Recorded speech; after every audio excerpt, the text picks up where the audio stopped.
mwenda umwe ariwo ngiye kubabwira. Reka kagantu nkababwire umuntu byabayeho anyandikire muri comment. Hari ikintu bitaga igipira cyangwa se igikote. Noneho impamvu bivuga ndabizi, hari ikintu cyitwa igipira cyabaga ari igipira yenda nk'umubyeyi yaguhaye cyangwa se undi muntu ukurera kinini, kuburyo cyamanukaga kikaba cyagera nko ku birenge. Wava ku ishuri ugahita ukuramo uniforme y'ishuri ugashyira hariya ukahita wambara cya gipira.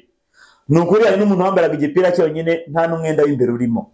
Niba warakererewe bagikubita ku ishuri, wihangane, wasanga ibyo byatumye ugera ku rwego ugezeho uyu munsi wa none, kubera ko barabarimu ntago naje kumenya ko batatwangaga, ahubwo bagira ngo tuzagere ku rwego rwiza kandi rushimishije. Rero babikubitaga inkoni ku kibuno bakuruye umwenda. Hanyuma mbere yo kujya ku mababa ngo buri wese yiyambure hejuru.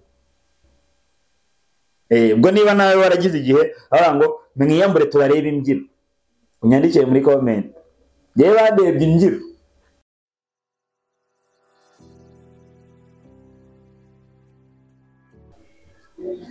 Yes, ndabashimiye mwese abadukurikira ku Ruzabibu TV official. Ngewe uyu munsi tugiye kubana nitwa Frodis Wizeyimana. Uyu munsi rero nabazaniye inkuru tugiye kuganira, sindi barambiye. Ni inkuru igendanye na kera hacu cyangwa se kera hashize, ariko ku muntu wese wabayeho mu Rwanda muri ibyo bihe. Iyo nkuru rero niyo tugiye gushingiraho tuganira, kandi ndabizi neza ko muri bunyurwe, muri buryoherwe. Ndakwifuza kugira ngo ukande subscribe, abakoresha igifaransa abanditse s'abonner, kugira ngo tujye tubana umunsi ku munsi. Rero uyu munsi ndumva ntashaka kubarambira cyane, ahubwo nshaka kugira ngo twinjiremo nagakuru nibutse kandi karyoshye, kubera ko buri ibihe uko bigenda bihinduka, ni byiza ko twebwe twigira ku bintu byahindutse, tukareba naho tugeze, hanyuma tukavuga totoke niba bimeze gutya, ese twebwe niki twakora. Nimba yenda hari aho warutuye ukaba warimutse, hari impamvu. Nimba hari ibyo wakoraga ukaba warahinduye akazi, hari impamvu. Uyu munsi rero ntucikwe, ahubwo ubane natwe. Hagendeye rero kubyo nifuje ko tuganira, reka mbabwire bamwe mu bantu munkurikira cyangwa se mugenda mukurikira ibyo tuganira. Nifuje ko tuganira ku nkuru ivuga ngo kera ku ishuri. Kera ku ishuri yenda reka mvuge ngo kera ku ishuri, kera hanjye ku ishuri. Kera hanjye ku ishuri ngiye nabyirutse, reka mbihere mu buryo bwa rusange. Ku ishuri murabizi neza ko tutambaraga inkweto. Akana murakazi, umuntu wese utambaye inkweto ku ishuri anyandikire. Ariko ndabyibuka rimwe mu nkuru yabanje nababwiye ukuntu nagiye i Kigali kera. Uko kujya i Kigali rero byatumye nkura y'inkweto. Ngiye rero nize mfite inkweto. Hanyuma mu kwiga mfite inkweto, dore ibintu byabaye. Uzi ko najyaga njya ku ishuri, abana babona mfite inkweto bakaza kundeba bakareba n'ibirenge byanjye. Nabivuga mukagira ngo, ariko buri muntu wese uri kudukurikira uzi ibi bintu, ndagira ngo mujye mutwandikira hasi muri comment. Kera hanjye ku ishuri. Ubundi kera ndabyibuka twajyaga tujya ku ishuri, hanyuma mbere yo kujya ku ishuri ikintu cya mbere batubwiraga, umujyi wavuga ati noneho mbere ko uri bujya ku ishuri urabanza uvoma amazi, urasiga uvomye amazi. Cyo ni icya mbere. Icya kabiri, urasiga ugiye kuzirika ihene. Uzi impamvu bavuga urasiga ugiye kuzirika ihene? Cyane mu byaro twakuriyemo usangaga ahenshi hari ihene. Yenda hatabaga hari ihene, habaga hari andi matungo, ariko cyane reka mvuge ku ihene. Nuvuga ngo ihene zararaga mu nzu. Turajya niba mubyibuka. None ihene iyo zararaga mu nzu, byasabaga yuko mu gihe uvuye kuvoma habaga hakeyemo. Noneho ababyeyi ugasanga bo bagiye kare, cyangwa se aho uba yenda kuba taragize umugisha wo korerwa n'ababyeyi, ugasanga aho uba bagiye guhinga, bakagenda bazindutse kame nka saa 12. Noneho iyo wageraga mu rugo uvuye kuvoma wahita kujya kuzirika ihene. Ngiye byarabaye, reka mbabwire ibintu byabaye bitari black. Harano nagiye kuzirika ihene nagiye kuzirika ihene ari mu gitondo cyane nka saa 12 n'igicera, nimvuye kuvoma magana ntari bivuga izina. Hanyuma ngiye kuzirika ihene, suko babeshye, ku kintu cyitwaga igitovu nagiye kuzirika ihene, nigifata nahise mfata inzoka. Nibwo bwa mbere nari mfashe inzoka, bundi natinyaga inzoka mu buzima bwa buri munsi rwose, nyibona haniruka. Rero no mu bantu bankuri cyane abantu bazitinya, ariko umuntu wabyirukiye mu cyaro waba warigeze guhura n'ikibazo nk'icyo ngicyo, genda ukaba wafata inzoka mu ntoki, uza kutwandikira muri comment. Ngewe nagiye kuzirika ihene bitafata inzoka mu ntoki gutya, hanyuma nyimara kwifata nkumva igitovu kirakonje, nararekuye nayo ndumwe n'ibyurume n'ibyo kingiye kubona mbona nayifashe. Aho ni kera, ariko turashimira Imana, ndashimira Imana ko itandiye. Hari mu gitondo nyine yari yirariye ku gihuru, ubwo ngiye kuzirika ihene, kandi nari buveyo nkakaraba nkajya ku ishuri. Abantu twiganye murabizi twize mu cyaro, ako nyine kwiga mu cyaro ntago byari impamvu zibindi, ahubwo turashima ko twagize umugisha wo kwiga.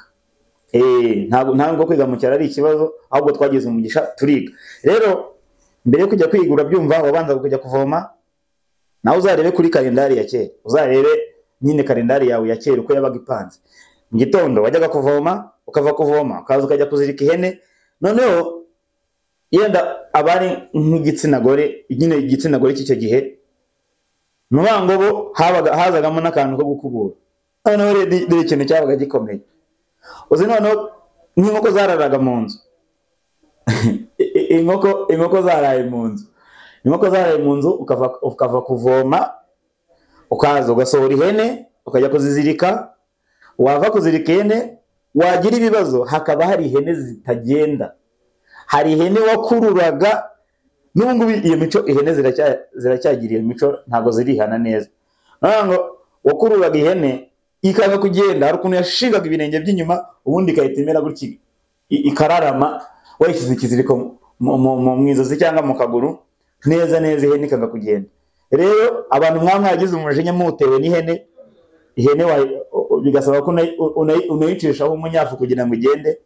Namwe mujye mutwandikira muri comment, kandi ndabasuhuje cyane. Rero iyo wavaga kuzizirika warazaga noneho handi haraye inkoko. Dore akantu k'inkoko rero ukuntu kabaga gatangaje. Akantu k'inkoko warazaga ahantu mwaziraje, kuko urumva ntabwo inkoko wayirekaga ngo irare igenda mu nzu. Nubango mwarayizanaga mukayishyira mu nzu, cyangwa se zigataha mu nzu. Zamara gutaha mu nzu mugafata ikintu igitebo cyangwa se sinzi wenda abandi niba bakita igitete, cyangwa ariko ni igitebo. Noneho mukazubikira mu gitebo. Uzi impamvu mwazubikiraga mu gitebo? Kwari kugira ngo zidakomeza gutembera mu nzu nijoro, Dore rero akantu kabaga, reka mbibutse, inkoko iyo wavaga kuyigura kugira ngo igume mu rugo itazajya mu baturanyi, byagendaga gute? Wasanga hari umuntu utabizi. Nubango iyo wavaga kugura inkoko kugira ngo itajya mu baturanyi, cyangwa se mutazayibura ikayoba, yenda uvuye nko kuyigura.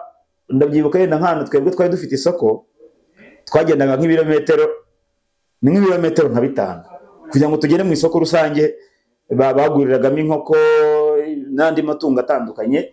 None yo waguraga inkoko rero ukayizana kugira ngo inkoko itazayoba. Ni iki cyabaga? Itazayoba mu rugo nyine ngo iyobe umuryango waho igomba gutaha.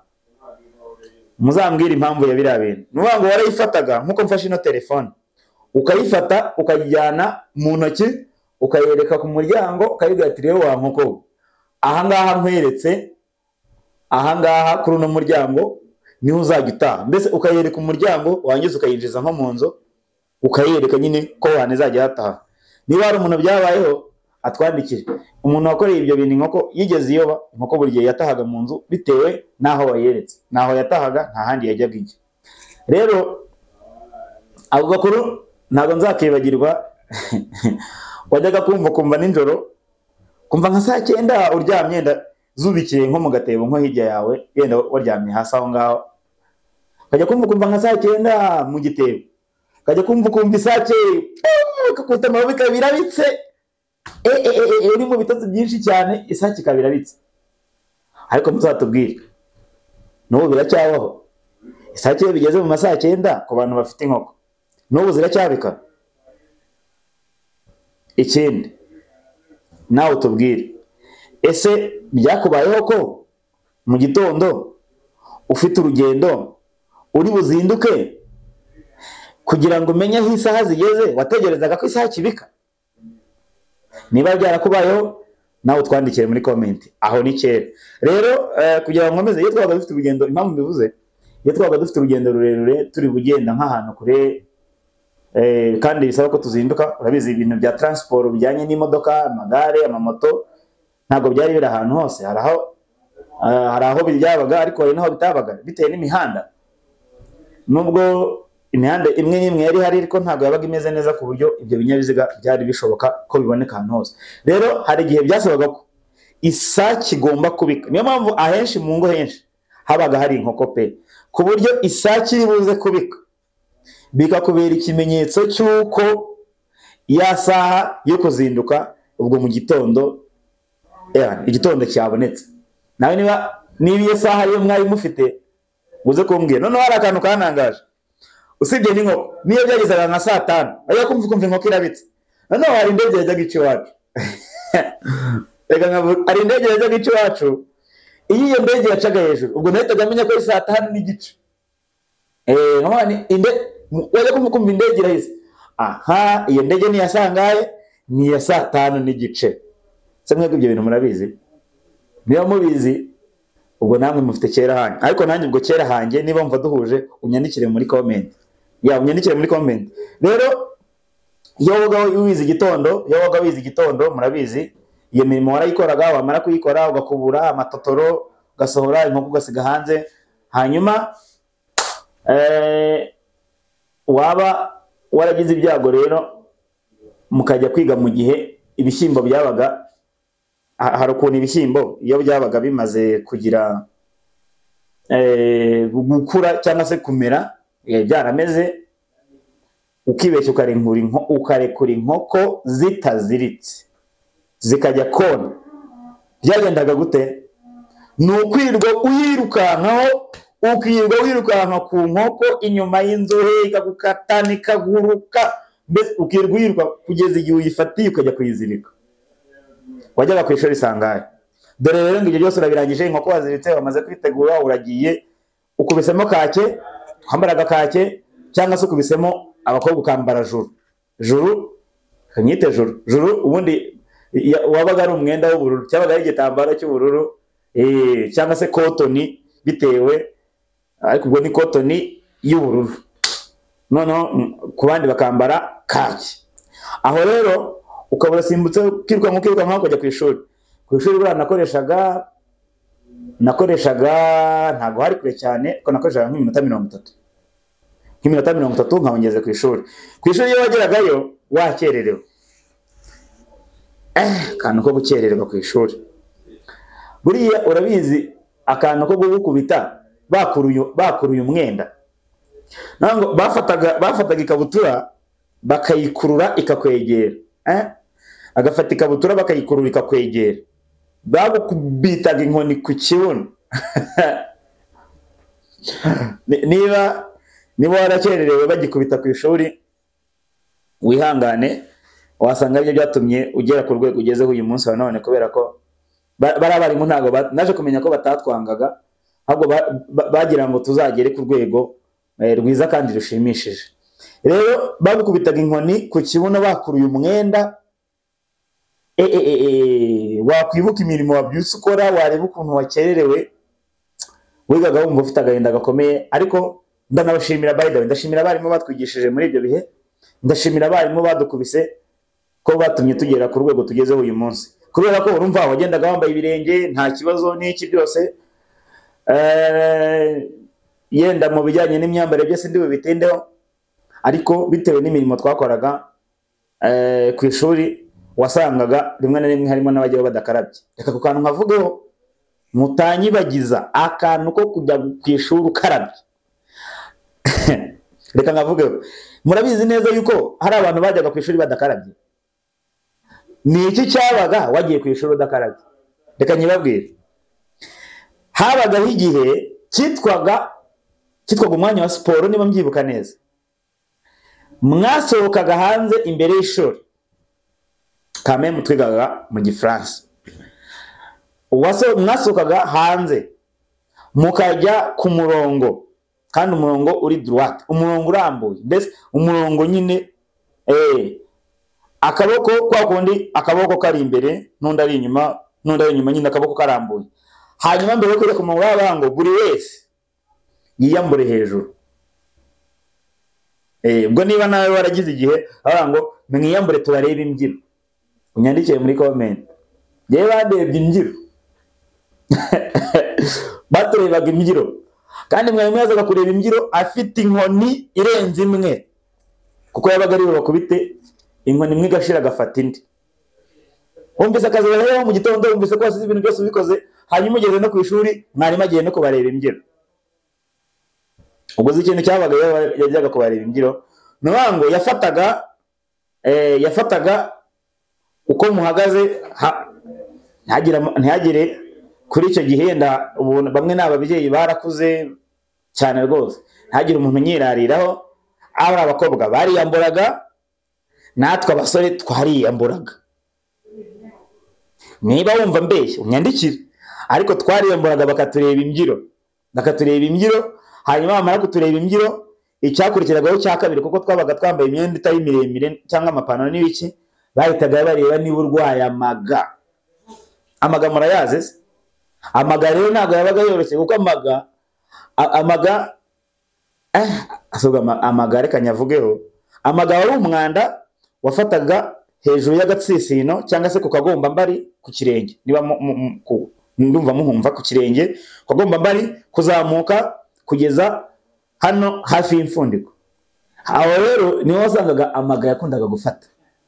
Niba ubwo buzima warabunyuzemo, uyu munsi ukaba umeze neza, uzashime leta yacu, kuko leta yacu yazanye ikintu cyitwa isuku. Numva nta muntu ukirwara amaga. Ku ishuri rero babukubaga amaga, iyo bakubaga amaga amaraso yaravaga. Ngiye murabyibuka?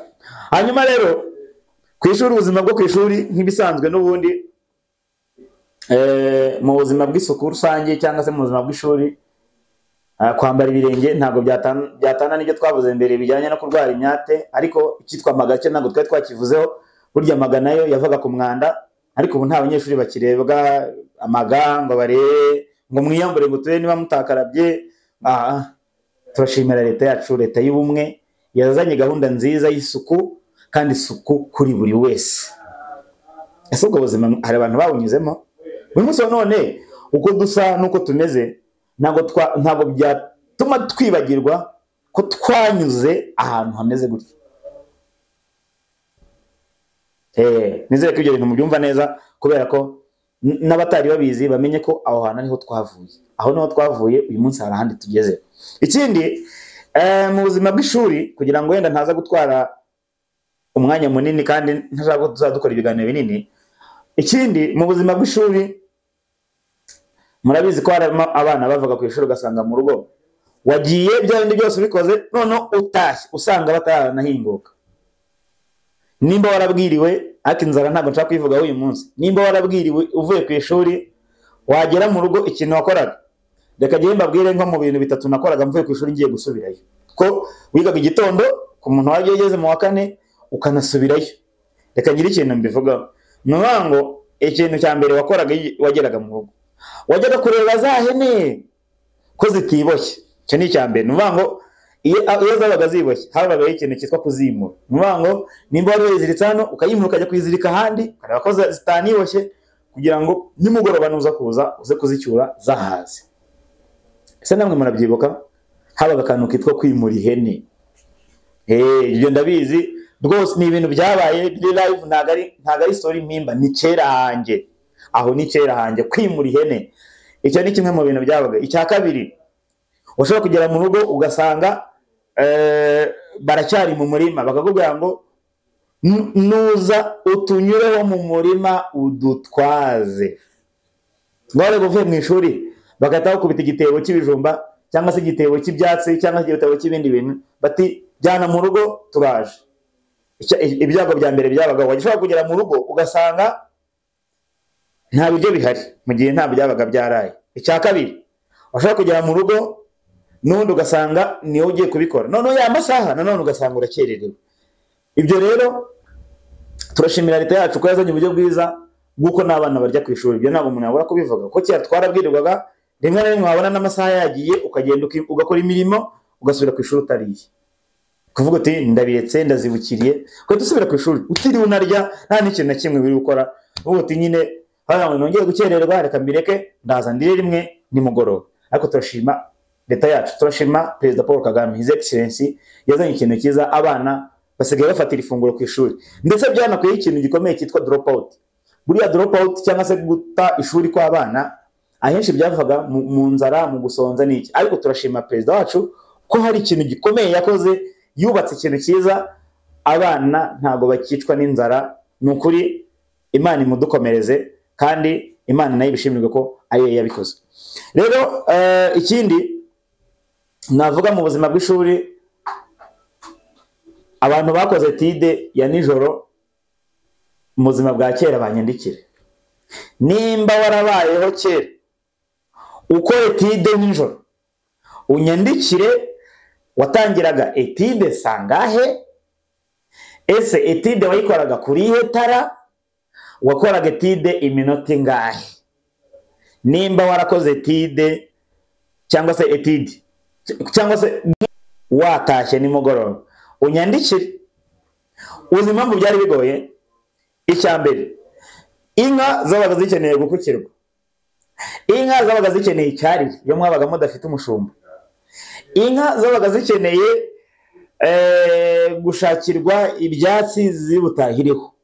Hari n'igihe nimugoroba wasangaga inyana, mufite inyana zikeneye gukina, inyana nimugoroba zarakinaga izuba rihumbye zikajya gukina ukazirukankaho. Ibyo byose ntabwo byatumaga dukora etide.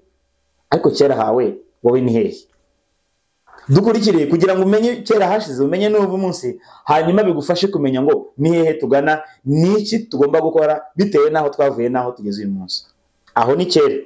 Ikindi, niba uzi ko utakoze etide rwose, nushaka unkande subscribe, ukore share, kugira ngo hatazagira umuntu kwibageza kera hawe akakwibageza ahantu uri mujya uyu munsi. Aho tujya ni heza rero, kuko aho twavuyeho ntabwo byari byoroshye. Aho n'ubuzima bwo ku ishuri. Reka ubuzima bwo ku ishuri tubwirore. Murabizi neza ko yani nabwo navuze ko hari abantu bajyaga ku ishuri bambaye kaki. Murabizi neza ko hari abantu, ari umuntu wavaga ku ishuri nta wundi mwenda afite. Reka kakantu nkavuga, nishaka mbari ko nsorezaho. Murabizi neza ko hari umuntu wavaga ku ishuri, hanyuma yava ku ishuri adafite indi myenda, akaba afite umwenda umwe ariwo ngiye kubabwira. Reka kakantu nkababwire, umuntu byabayeho anyandikire muri comment. Hari ikintu bitaga igipira cyangwa se igikote. Noneho impamvu bivuga ndabizi, hari ikintu cyitwa igipira, cyabaga ari igipira yenda nk'umubyeyi yaguhaye cyangwa se undi muntu ukurera kinini, kuburyo cyamanukaga kikaba cyagera nko ku birenge. Wava ku ishuri ugahita ukuramo uniforme y'ishuri ugashyira hariya ukahita wambara cya gipira. Ni ukuri hari n'umuntu wambaraga igipira cyonyine nta n'umwenda w'imbere urimo. Niba mwumva mbabeshya munyandikire, munyamoze. Agahita ashyiramo cya gipira, none iyo mwakubitanaga yambaye igipira cyangwa igikote cyonyine, mwicaye muragiye, wajyaga kubona ukabona nyine na bya bindi byepfiriya byose biri hanze.